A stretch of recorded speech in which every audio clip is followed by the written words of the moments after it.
Hey guys, this is Nico. Ever wondered where the Japanese writing system comes from? But why does it look so similar to the Chinese characters, but yet is completely different at the same time? And how come the Japanese writing system looks so particular and singular? If you care to find out, stay tuned until the end of this video to learn a little bit more about Japan, and it is a good way as well to impress your friends in your next dinner discussion.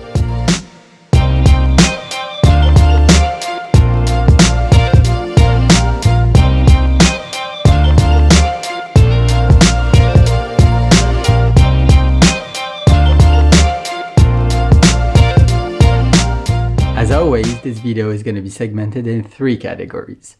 Firstly, we will focus on the reality of the different writing systems in Japanese. Secondly, we will see how those different writing systems are used. And lastly, we will see where you should start if you want to start learning Japanese.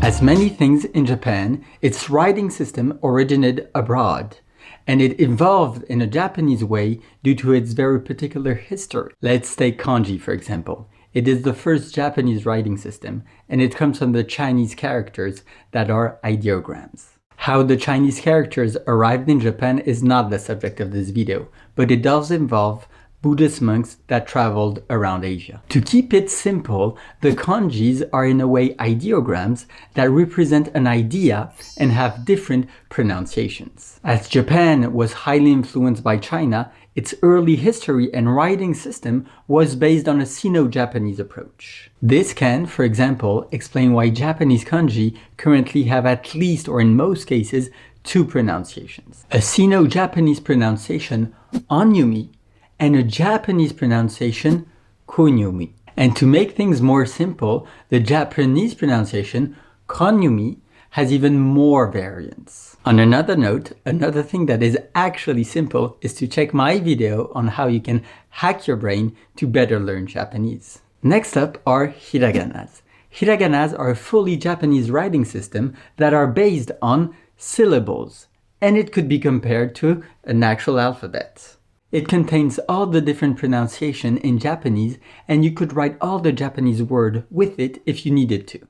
It originated from a simplified cursive forms of the Chinese characters, and it was called manyogana, and it was used to describe the actual Japanese pronunciation rather than their original meaning. Over time, these cursive forms evolved into the hiragana characters that are currently used for Japanese native words and grammatical elements.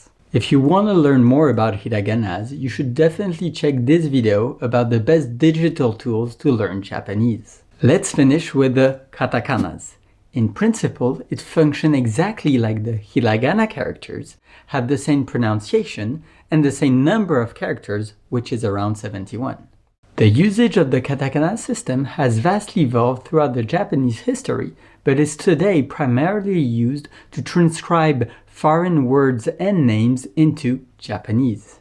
Katakanas are also used for various things, like foreign loanwords, scientific words, onomatopoeia, technological terms, or for very specialized purposes. They are actually quite recognizable with a very boxy look. Spread with the modern Japanese soft power and the manga and anime culture, it can be, for example, seen in cyber environments or fictions. Now that we have seen the 3 Japanese writing systems, we will focus on how they are actually used in Japanese.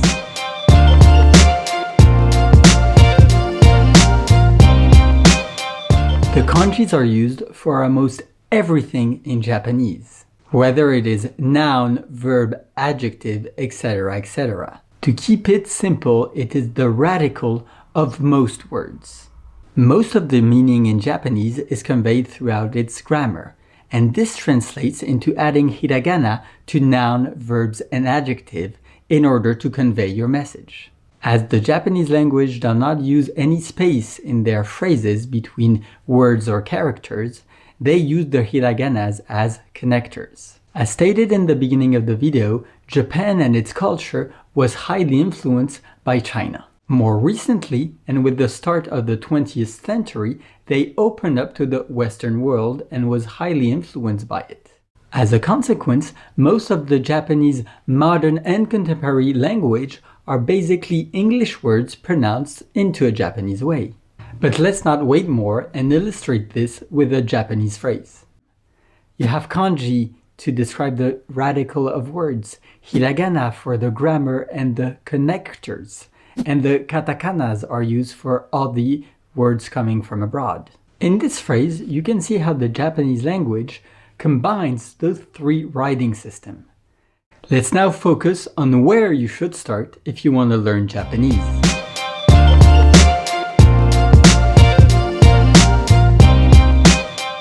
The best way to start learning Japanese is with the system of hiraganas. Not only will you be able to reproduce all the Japanese sounds, but with just a little bit of dedication, you can master this system in just about a week. Sitting down just for an hour every day during a week will allow you to master the 41 characters or the 71 in total with their declinations. This is actually a very highly rewarding first step, as you will be able with hiraganas to read, write, and understand some Japanese words. By then, you should follow with the katakanas. As it follows exactly the same pattern and syllables as the hiragana system, this will seem easy for you. On top of that, already knowing the Japanese pronunciation and linking to the fact that katakanas are basically most of the time English word pronounced into a Japanese way, you will be able to read, understand, recognize, and remember most of those words. Once you're done with hiraganas and katakanas, you can start focusing yourself on basic grammar elements and simple kanjis.